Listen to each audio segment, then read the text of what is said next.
in our field, the why, the what, the where, and it's being presented by our esteemed colleague from the North in Nova Scotia, Canada, Robert S. Wright, MSW, RSW.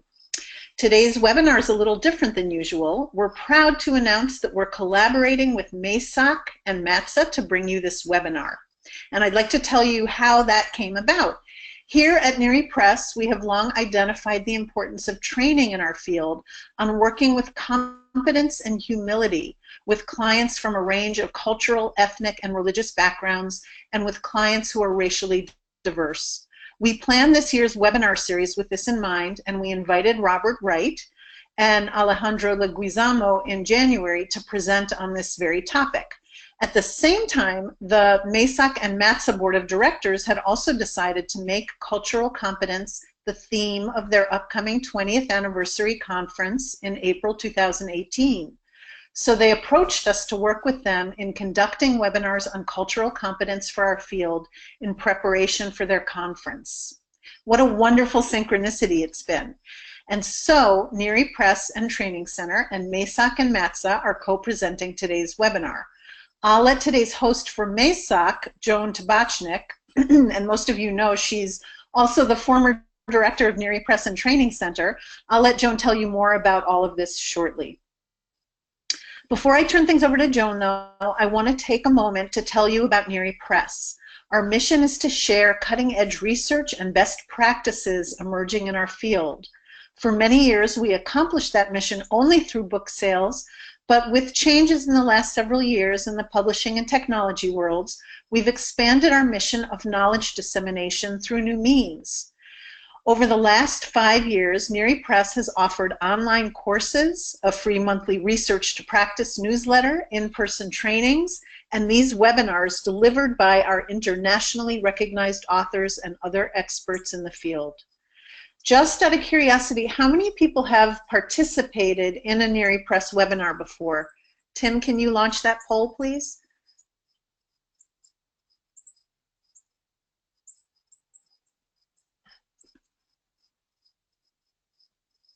So I'm seeing that we have a lot of newbies. That's great.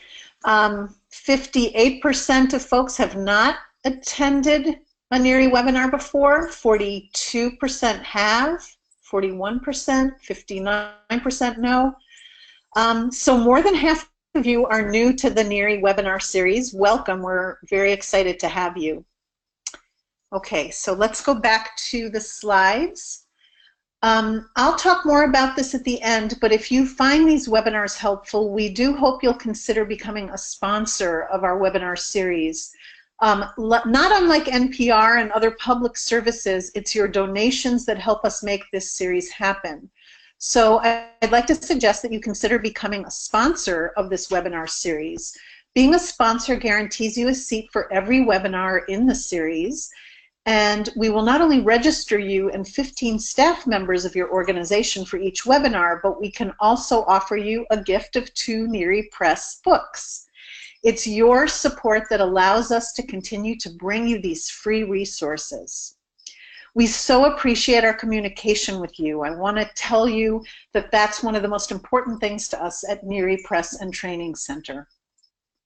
The last thing I'll say before handing this over to Joan is that here at NERI Press and Training Center, we'd like to get your suggestions, input, and feedback, whether positive or negative. So please don't hesitate to contact us with your questions, critiques, or suggestions. And now I will hand it over to Joan. Thanks, Joan, for being here.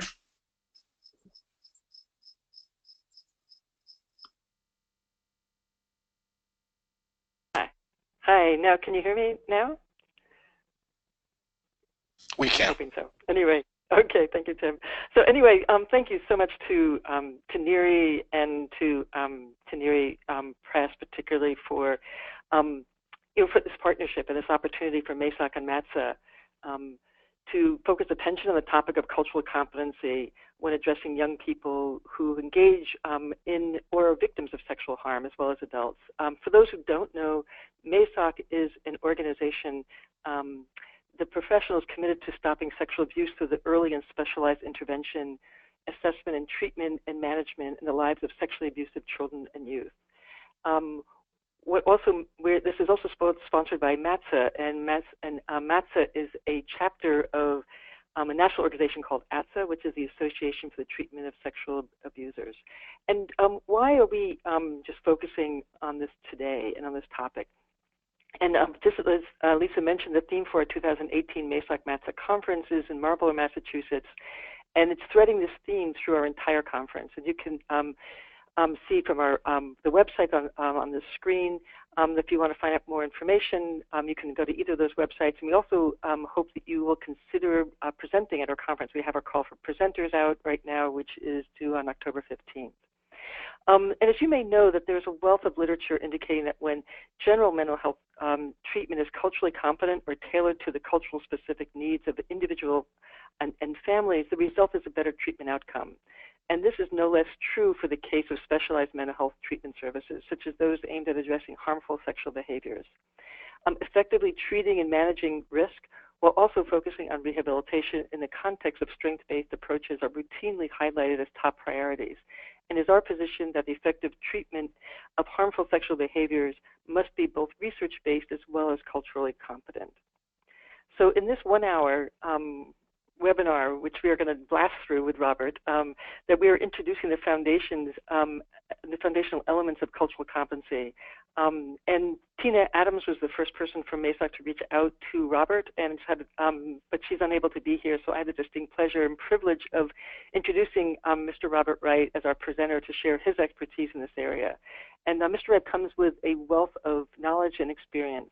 He's, as Lisa mentioned, he's a social worker and a sociologist whose 28-year career has spanned the fields of education, child welfare, forensic, mental health, trauma, sexual violence, and cultural competence.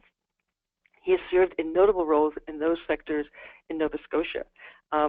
Currently, he's a private practitioner, and as a practitioner, he coordinates the Halifax Pro Bono Counseling Clinic, which conducts Man Talk, a treatment support group for male victims of sexual violence, and consults, trains, and teaches and comments on a wide range of issues. His pioneering work with colleagues in cultural competency and forensic cultural assessments has received national attention. So really it is with a great pleasure that I have a chance to meet, to introduce Robert. And without further delay, I'm turning this over to you, Robert. So welcome.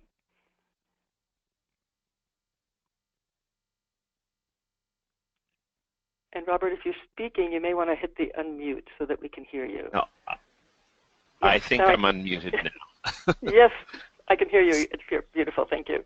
Very good. So I am just going to share my screen and my webcam so that people can see my slides and my person. So just to make sure that both of those things have happened, can someone just give me a thumbs up or let me know that it's happened? All good. Yes. All good. Excellent. Excellent. Well, I won't spend a lot of my time in introductions or preliminaries. I just say I'm happy to be here with you all, and happy for the short commute to Neary Press in presenting this webinar today. So I have just prepared a few slides here. You already have an introduction of me, but I always like to share this slide because I love that picture of myself. How's that for? So let's talk about cultural competence. As we begin this work, I think it's important for us to remember that cultural competence is really not that new. It's kind of like the new brain research. We've been at it for a couple of decades already, but certainly its importance and is being stressed increasingly with every passing year. Here in Nova Scotia, concerns about cultural competence are ubiquitous. In healthcare, in education, in justice, in the public service, in all sectors now, there is an increasing recognition that cultural competence is an important thing for us to be doing in order to ensure that our services are relevant and effective for all peoples within our population. It's interesting that here in Nova Scotia, in just the last few years, in our public service, the management performance measures have actually been adjusted such that cultural competence is now a competency that is expected of managers within the civil service. Here in Nova Scotia, we've had a lot of history that helps us to see the need for cultural competence. In 1989, there was a significant case of an inquiry into the wrongful conviction of Donald Marshall Jr., who was a Mi'kmaq individual who, as a youth, was convicted of a murder that he did not commit. And the inquiry, quite boldly and quite bravely, I think, when they studied the rationale for his wrongful conviction, they established quite clearly that racism and discrimination exist in the criminal justice system and were the main reasons for his wrongful conviction. And that resulted in 82 recommendations that was reforming the entire criminal justice system here, from police service delivery to prosecutors to defense attorneys to the courts and the bench itself. So we've seen the cultural competence in that context. Certainly in terms of criminal justice, I share this headline that I read some time ago, a few months ago, when a Superior Court judge in Massachusetts ruled that a black man fleeing from the police is not a suspicious act, and that, in fact, such an action would be reasonable. I think the court said that given the nature of police and African American interaction, that it is a reasonable thing for a black person to simply wish to escape the indignity that comes from police interaction. So when those kinds of things are being said, certainly it's going to be important for us to understand how better to serve people from racialized or minority populations. When we think about cultural competence in sexual violence, we need to recognize that people who are racialized are overrepresented both as victims and perpetrators of adjudicated offenders. This is something that we certainly have seen both in terms of criminal justice statistics and child welfare statistics right across North America. There's also an importance to acknowledge that there is a unique socio and cultural and historical construction of violence and sex for all populations. So if we are in the violence and sex business, as we are as treatment professionals and others who are involved with sexual violence, we need to understand that not all peoples come to these topics with the same historical and cultural perspectives.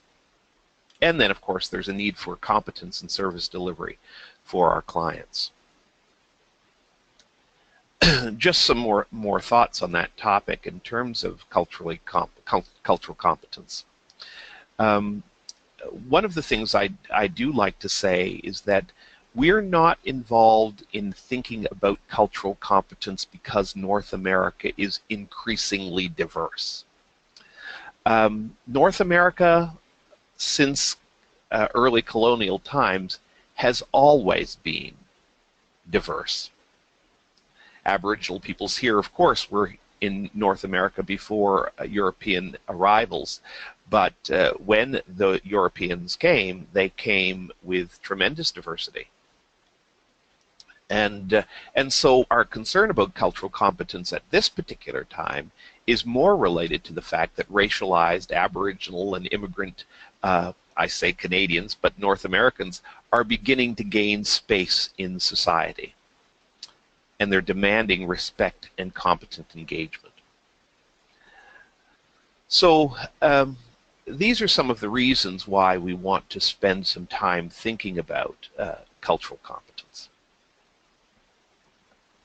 I'm not going to read the whole slide, but the content is there so that when you download the material, you'll be able to read a little further. I want to go right into the definition of cultural competence. Now, I should explain that the definition of cultural competence that you'll see here comprises 5 essential capacities or skills. And this is a definition that I've been working on for probably the last 20, I hesitate to say, 20 plus years. So, you'll see shortly that some of the work that I do borrows quite heavily from the work of Edwin Nichols, who's based in, he's an industrial organizational psychologist who's based in Washington, D.C. And you'll see that shortly. So, cultural competence, 5 essential capacities. The first is that we must understand our own cultural position and how they differ from and are similar to others. I think it was Darold Wing Sue and I'm not sure of the first name of the other author, but it was Sue and Sue who wrote the classic text Counseling the Culturally Different. And one of the things that they said is that our capacity to provide competent service to an individual is enhanced the closer we are together in terms of our cultural similarity. So the closer we are, the easier it is for us to work together. The further apart we are, the harder it is. And so recognizing that we actually have a cultural location that will create the barrier that we have to then overcome in reaching our clients is an important thing to recognize. And I think that that's probably harder for people who have lived in without a racialized or immigrant experience to comprehend than it is for those of us who are racially visible or immigrant. So that's the first capacity. The second is we need to understand the social and cultural realities in which we live and work. So I always say that we might work in the same city, but we often live in different worlds from our clients. The third is we need to cultivate appropriate attitudes, which is, as they say, a no-brainer, and you'll see it's a no-brainer when we get to that slide. And we need to be able to generate and interpret a wide variety of verbal and nonverbal responses. So that's the cultural hermeneutics, the ability to talk across and about culture. And finally, this fifth capacity is one that has been a part of my work only in the last probably 8 or 9 years. I've come to recognize that there is no cultural competence unless there is an awareness and a commitment to social justice. So those are the 5 capacities. What I'd like to do now is I'd like to give you a quick run through of these different capacities, and then towards the end of our time I will try to make an application of some of this to some of the work that I've been doing around black male sexual victimization, which is something that I presented on at the Massac MATSA conference in the spring of the year. So, again, thinking about Ed Nichols, Ed Nichols approaches this work from a very well-informed location, and after decades and decades of studying, Ed has said that he's able to describe well how the ancient historical cultures, continental cultures, how they emerged from their unique history and their unique climate and the structure of their governance. So he traces the history of their development and then compares them in terms of axiology, epistemology, and reason. For the purposes of this discussion, I will show you the chart that Ed has prepared, and I will warn you before I show it to you that it is very full. It demonstrates really the complexity of understanding cultural difference.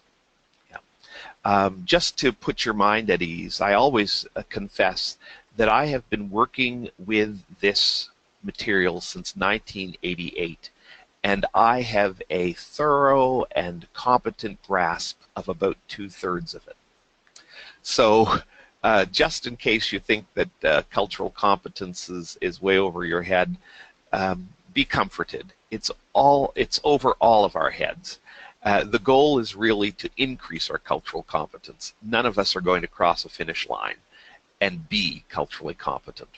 So just to look at Ed's chart for a moment, you can see here where he talks about differences in axiology or values, epistemology, or ways of knowing, and then on the right-hand side there you see his look at reason, both in terms of logic and process.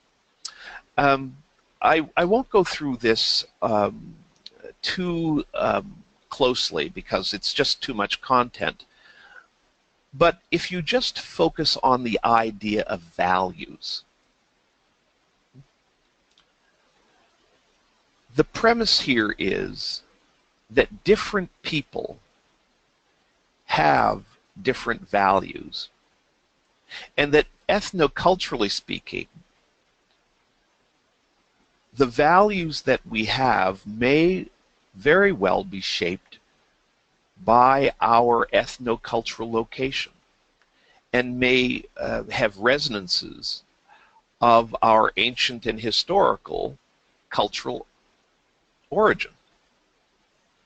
So, for example, people of European descent may have may express more that value of objectivity and acquisition or pursuit of objective.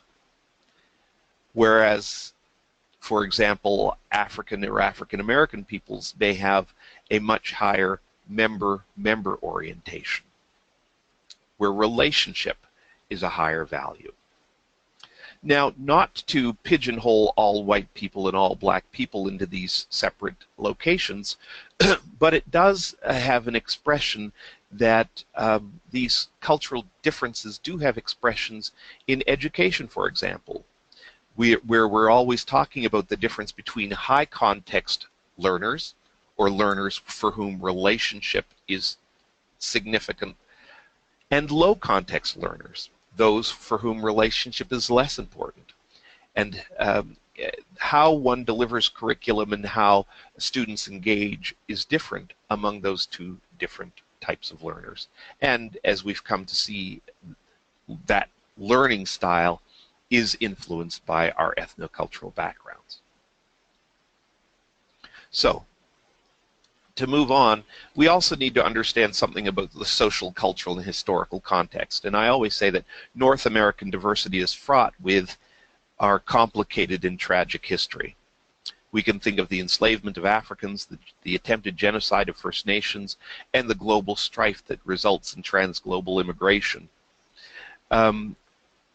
We are living daily the consequences of our complex history. And certainly in North America, where there's been a lot of talk lately about the removal of, if we think about the removal of monuments from public spaces and parks, for example, where some people are saying, well, that's just a reflection of our history and culture, and others are saying, well, those are real artifacts of our racist history. So we can see that we as I say, we might all work in the same city, but we come from different worlds. In terms of cultivating appropriate attitudes, this is a pretty simple one. In a nation that acknowledges multiple founding peoples and that was built up on the foundation of ethnic and immigrant labor, and whose future depends on immigration, an attitude that is an open and welcoming attitude and an attitude of respect and acceptance is probably the only one that is reasonable in North America. In terms of communicating across cultures and communicating about cultures, I like to quote Elmer Hohenstein, Steen, who was a sociologist, I think a linguist, an anthropological linguist, or something like that. And he uses this phrase. This is his quote: "Before meaningless, unnatural, non-human, or immature behavior and corresponding values are attributed to people of another culture, it is better to begin by doubting the adequacy of one's own judgment and knowledge." Essentially what Hollen Steen is saying is, you need to understand me and who I am before you can understand what I'm saying. What we sometimes call cultural hermeneutics. I like to paraphrase Hollen Steen by saying this: before you conclude that I'm crazy, you should consider the possibility that you're stupid. This is a kind of a lighthearted way of saying that when we are with our clients and we don't seem to be able to make sense of them, it's a pretty good practice to sit and reflect on what may be missing from my knowledge set that is complicating this communication, rather than coming to the conclusion that your clients are just not reasonable.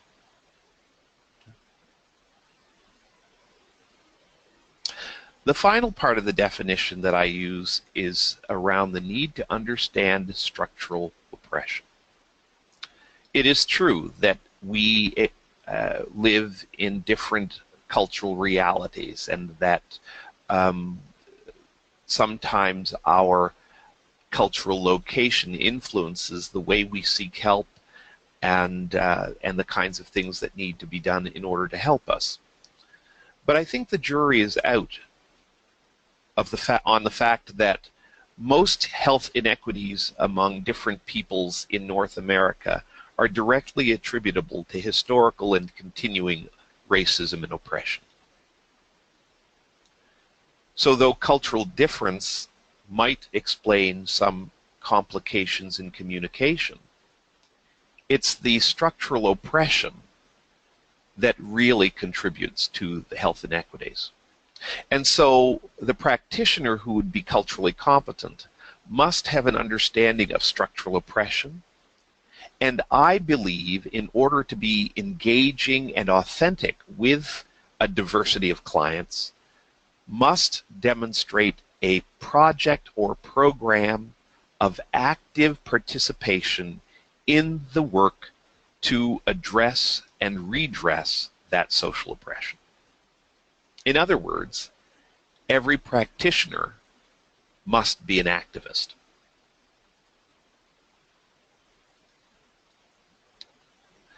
So now, if a little time permits, I'd like to talk a little bit about the work that I did for Masok Matsa in the spring.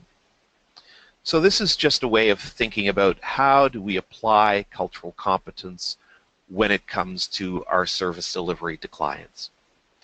And so I'll just explain that for quite a number of years, I have been working on I've been doing a work around the issue of black male sexual victimization.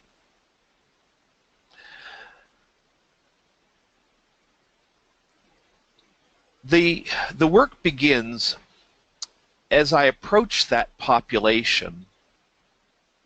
One of the things that I say to my colleagues is that when we're going to begin to do complex clinical work with people of African descent, we need to appreciate that in North America, the social and cultural and historical location of African Americans largely begin with the European trade triangle, or the transatlantic slave trade, if you will.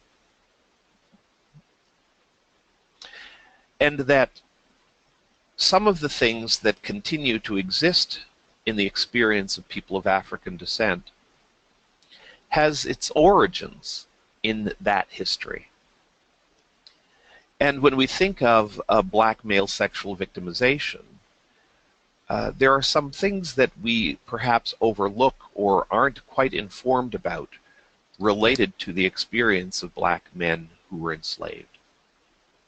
I think we have a better handle on the nature of the abuses that black women suffered through slavery, and I think probably that's we're most aware of that because when black women were sexually victimized, often there was biracial offspring that was the evidence of that. And there's a lot of literature around those kinds of things, and how the black female body has been a tool in the survival strategies of the black community. But black men weren't free of sexual victimization through that period of enslavement. There was, in fact, an actual slave trade in black male bodies, essentially a sex slave trade in which black men were sold for sexual purposes. Of course, we all know that male genitalia there was the target of much abuse during this period of time. Male genital torture and mutilation is very well documented in the period of enslavement. In fact, one of the things we know right through enslavement and even into Reconstruction is that when it came to lynching, it was hardly a black man was lynched without having their genitals tortured and mutilated. So I won't get into all of this. The slides are there; you can see it, and there is a reference of an article that goes into this in some depth.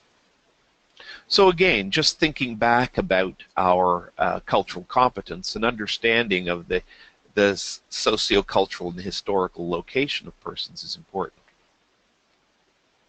After slavery, of course, the history of black male sexual victimization continued, and I think that most people will recognize the picture here of Atticus Finch representing a victim in the story To Kill a Mockingbird, and we'll remember that the person in that film was being tried due to allegations that he'd committed a sexual offense against his alleged victim. And as the thing emerges, of course, we come to find out that the man was the victim of the advance and not the perpetrator. In more modern times, we have seen in the media black bodies eroticized and fetishized. Having a significant background in child welfare, I've certainly studied the higher incidence of child abuse in black families, higher incidence of black youth, and in particular black male youth, of being in care and incarcerated. And we know that is true both for youth and adults. And it's interesting, we think about the dramatic overrepresentation of black men in correctional institutions, and we also talk about the prevalence of sexual abuse in oppressive institutions, both prisons and other institutions.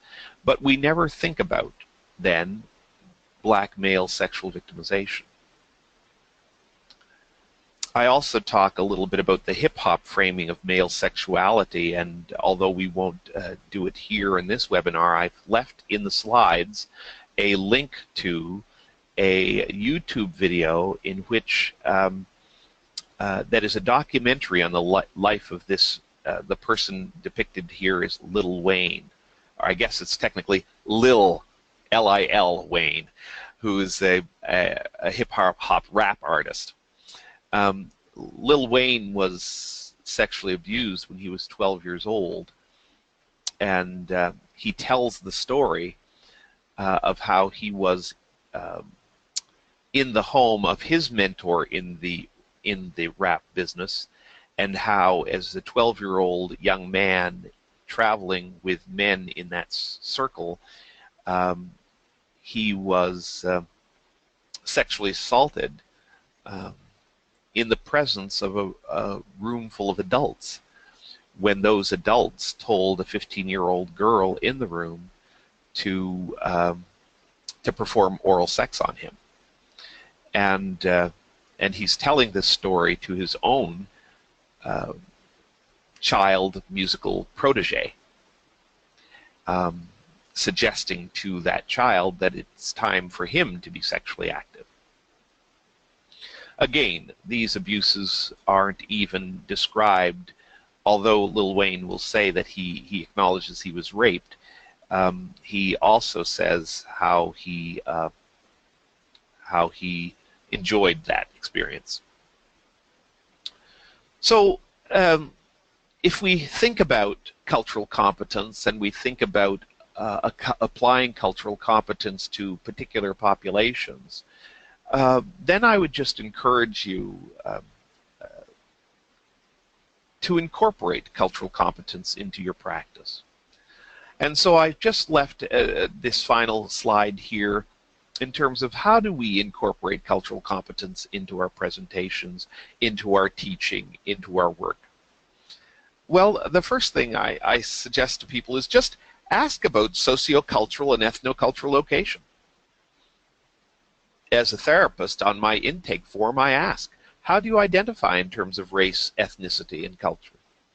I also ask, how do you identify in terms of sex, gender, and sexual orientation?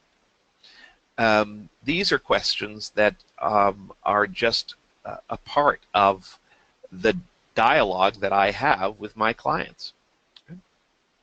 The introductory dialogue, in fact. And some people will ask, well, how do you ask those questions? And my short answer to that question is always a little cheeky. You ask with your mouth. And as a dear friend of mine, an Acadian who had lost his language, who reclaimed it after much effort, he said, everyone can learn to speak a second language. You just have to be willing to speak it poorly for 7 years. So I just encourage people to start asking about the sociocultural, ethnocultural location of your clients. We can also research incidents, experiences, and attitudes of sex and sexual abuse within our various ethnocultural communities. There is an increasing literature. And if you just Google the population, the demographic that you're working with, and sexual abuse or sexual offense or victimization, I'm sure that you'll find an article that will help you to be able to apply what you are learning in terms of cultural competence to the particular group that you're working with. And finally, add an example or case study that demonstrates intersections of gender, race, and ethnocultural backgrounds when you're teaching, when you're working with clients. You'd be surprised how that simple act goes a long way to helping clients understand that you are informed and an ally in the work of providing more competent and services to people of cultural backgrounds. So that is the presentation. And I look forward to your questions.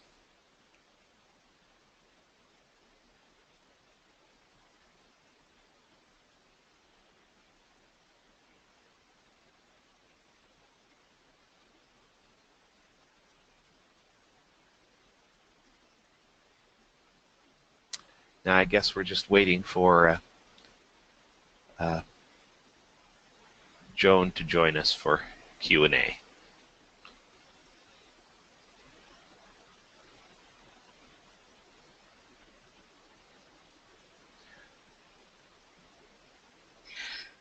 Robert, this is Elisa, and Yes. I think, Joan, we're not actually able to hear you, I think because you're on the phone, if you can hear me. It works better if you use the your computer's microphone. So Robert, one of the questions, I will take over Sure. for Joan until we can hear her. One of the questions that came in is, can you tell us about the concept of cultural humility and how it informs the role of therapists in working with their clients? Well, in terms of this concept of cultural humility, I think it really is that first piece that I talk about, and that is that clients or therapists need to have an awareness of their own sociocultural location and the fact that that differs from their clients. And we need to appreciate then that we're used to our culture, our location, being the filter through which we engage in the world and see everything. And when we are working with a client, really any client, it's really important for us to work really hard to remove our cultural filter and adopt our client's filter so that we can see their world through their cultural location. So whether you call it, cultural humility or that kind of this cultural awareness, I suppose a harder language for people who are of European descent, a harder language might be, really acknowledging white privilege when working with ethnoculturally different clients. Yeah. Joan, are you with us now? Still can't hear Joan. Okay. So, Robert, maybe you could say a little bit more about the concept of white privilege. That's not something that I heard you talk about too much in your presentation, but I think it's very key to any discussion that we have when a therapist is white and they're working with a person of color. Yes. What else can you tell us about that, the role of white privilege in the relationship between client and clinician? Yes. Well, I'd say this, that white privilege, well, let me back up and say that it is likely that most therapists are coming to their work from somewhat of a position of privilege. We're all educated, we're all relatively middle class, or if not yet on our way to it. But there is a very unique, white privilege is a very unique privilege because essentially what white privilege is it's a recognition that because of the history of North America, people of European descent have received benefit from the historical location, their historical location as descendants and kin to the colonizers. And that people who are Aboriginal, people who are of African descent, really are in a disadvantaged location historically because they are the descendants and the affiliates of those who were oppressed. And so white privilege is a very unique form of privilege that in order to properly engage with people of Aboriginal and African descent and other ethnocultural groups, a white therapist really needs to be aware of that. For one reason, it's because that the black client, the Latino client, the Aboriginal client will not necessarily immediately identify you and attribute to you the role of helper and healer, right? And so you'll have to overcome that initial suspicion, the reasonable suspicion that you will not understand them, and that you not only don't understand them, but may not be able to help them, and worse yet, may even hurt them. And that's why I say in cultural competence, it's really critical that the clinician have a clear understanding of structural oppression, which includes a clear understanding of white privilege, and has a demonstrable history of engagement in the struggle. Thank you, Robert. Joan, are you there now? I don't know. Can you hear me? I guess Yes. is the question. Yes. Oh, finally. Wonderful. Thank you for jumping in, Elisa. And there's actually quite a few questions coming in, Robert. And one of the questions is in your experience, like, what's the best way to train field workers to understand these concepts? And is there a way, particularly maybe, to practice these concepts, in preparation within some sort of training environment? Mm-hmm. Well, I'm a strong believer that the best way to learn these concepts. I mean, I've just done a webinar on cultural competence, and you should have attended this webinar. That's the first thing. But I think that we need practice laboratories for this stuff. And one of the things that I say to people is that if you're building cultural competence, then you need to have clinicians in your who are allies to you, with whom you can practice your cultural competence, so that you can have a safe place to ask questions. So I'm a strong believer in that sense around mentoring. So I encourage people who, I'm a clinician. I've always paid an individual to do a clinical supervision with me as a private practitioner. Well, if I wanted to increase my skill on REMDR, then I would go to a seminar, I would pay to go to the seminar, and I would probably hook up with a clinician who's well skilled in that area and consult with them very regularly. Right? I encourage people to do the same thing around cultural competence. That's great, thank you. And also, if people would like to hear more from Robert, this is an unbiased plug for coming to the MESOC MATSA conference, where Robert will be doing a presentation as well this year. So that's coming up in April of 2018, from the 11th through the 13th. I'm wondering if you could talk. You at one point you had mentioned, I wrote this down as well, that's really important for you to be an advocate for your clients. And I'm wondering, particularly as I think about this field, where people sometimes are afraid of being labeled defenders, but also it's important to be an advocate. And I'm wondering if you can maybe speak to some of that, particularly in this cultural competency lens. Yes. Well, it's interesting. As a forensic clinician, I do a lot of assessments. I do parental capacity assessments, often when there is a hint of sexual abuse. And I do a new thing we call cultural impact assessments. When a person has been adjudicated of a crime, I'll do an assessment to help the court understand where how their ethnocultural background may have played a role in their offense. And I often say that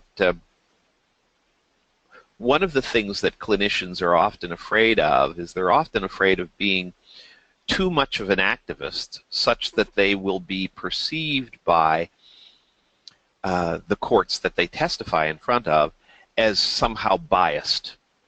Right? So, and then you disqualify yourself in advance because you're not working with proper kinds of objectivity. And I think that is a too simple understanding of the concept of bias and prejudice, right? So when I'm asked about my biases and prejudices, I say, yeah, I'm biased, you know. So, for example, I live in a society that says adults shouldn't have sex with children. That's one of my biases, right? And there's an awful lot of science that talks about the health inequities that are suffered by people who are racialized in North America. And as a practitioner, I have an ethical obligation to work to remedy those inequities. And that's not an issue of bias. That's simply, following the science. Yeah. Right. This is a brave question too, but would you say that as a novice counselor, acknowledging a lack of knowledge about a client's cultural background can assist in forming a greater alliance in which they view your efforts to learn about being what is being genuine? So if you could maybe speak to that, particularly for a new clinician who is learning so much about this field as well as about cultural competency. Absolutely. I think that's spot on, as they say. I think that acknowledgement starts with acknowledging that there's a difference. Right? So the client comes in and sits down, and you begin the work, and you're going through your intake, and you say, well, look, one of the things that I'm noticing here is this. I'm a black man, and you're a white woman. And I'm just wondering, how is that going to play out in our helping relationship? And because I've never been a white woman, I may need to check in with you to see whether or not, or just how your experience as a white woman is influencing the issues that we're talking about in therapy. Right? Because I don't want to make the assumption again, remember, I see the world through my ethnocultural filter. So I don't want to make the assumption that I'm seeing this situation the same way you are. And so that's why I open up the dialogue early about the fact that we're in different locations. So that if you think I'm not understanding you, or if I'm not feeling like I can understand you, I'm going to come back and check in with that, okay? And that often is like a key that unlocks a very important room in our therapy work with clients, because they should not be the person responsible for acknowledging elephants in the room, right? The therapist really needs to take that responsibility, and whether you don't need to necessarily know anything about that client's location, but you need to know that they have one and that it's likely different than yours. And so opening up the dialogue about that difference is the very beginning of cultural competence. Yeah, that makes so much sense. I think especially given, if you think about the silence around this issue in particular, what that means in terms of opening up the silence around cultural issues as well. Yes. As a therapist. It seems to have a certain resonance here in this work. I'm wondering just, that one of the other questions actually that I have is just that you've talked a lot about structural oppressions, and I definitely sort of understand that from the a cultural and what's happening historically. I think as you really well outlined that. I'm wondering if there are some particular structural oppressions in the work that we do that we should be aware of, that might be inherent in our field as social work, for social workers or for people who are doing assessment or treatment or management of someone with a sexual offense. Well, sure. Well, I think that we need to recognize that racialized people in our field are overrepresented among those who are adjudicated for sexual offenses, right? And they're underrepresented among those individuals who are reporting sexual offenses, right? So we have this tremendous imbalance in our field, right? we have to ask ourselves the question, why is it that racialized people, blacks, Latinos, Aboriginal peoples, are known to be more frequently subjected to these kinds of offenses, and yet are less likely to report these? And I think that that is directly related to the fact that people from those locations do not trust the systems that they would report to be able to address their needs. We know that in this field generally, it's tough for victims to report, and victims' treatment can be less than kind.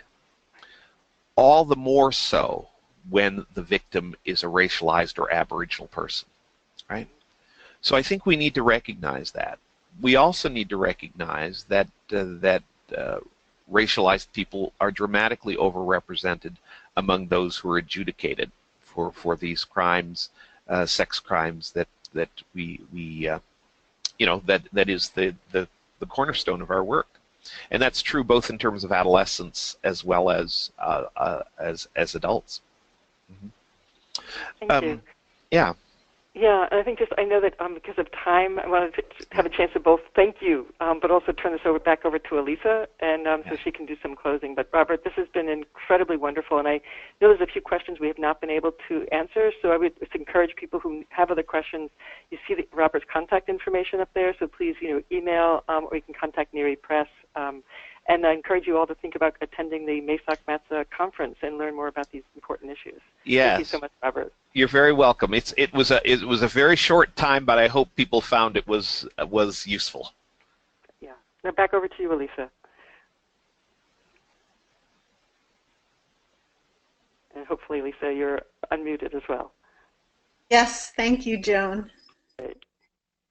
I want to thank you both so much, Joan, for approaching us for MESAC and MATSA, but to you, Robert, for such an incredible webinar and conversation. I so appreciate all of the learning that we did here today, and I look forward to seeing you in April at the MATSA MESAC conference. I wanted to let everyone on the call know that our CE process recently changed. Paid CE credits will be available for psychologists and social workers for this webinar. For details about how to obtain those CE credits, please visit neripress.org.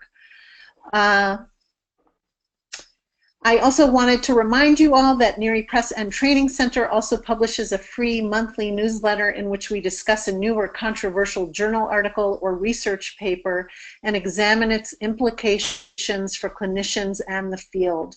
It also shares news and information about Neri's trainings, new books that we've published, and sometimes even a public policy update. You're automatically signed up for this resource, and we hope that you will find it useful. Please, please consider becoming a sponsor for this 2017-18 webinar series that will run on a monthly basis through June 2018. We have a really exciting slate of webinars for the new season, driven by feedback that you, our audience, provided over the last couple of years about the topics that you feel would be most useful to you. When you sign up to be a sponsor, as our thank you to you, we send you 2 of Neri Press's popular titles. You're guaranteed a seat, or for an organization, up to 15 seats in each webinar throughout the series. We'll publicize your sponsorship in all of our webinar materials and during the webinar, and we'll also do your monthly registration for you. Sponsorship is $98 for individuals and $250 for organizations. If you're interested in becoming a sponsor, please contact us directly or by email or phone. And I would like to thank our wonderful sponsors so far. We hope more of you will join us. You can see them here on the screen. They are both organizations and agencies and individuals. And we really, truly would not be able to hold these webinars and keep them free without our sponsors' support. Thank you so much again to MESAC and MATSA for this partnership, and to you, Robert, for such a great webinar. A huge thank you to all of you for attending. If you like this webinar, you can see previous webinars on our website at nearypress.org and on Neary Press's YouTube channel. It's possible to pay for CE credits for all past recorded webinars. And in closing, I'd just like to say again how much we welcome your feedback, so please be sure to complete your evaluation form when you close out the webinar or contact us via our website. Thank you all so much for being here.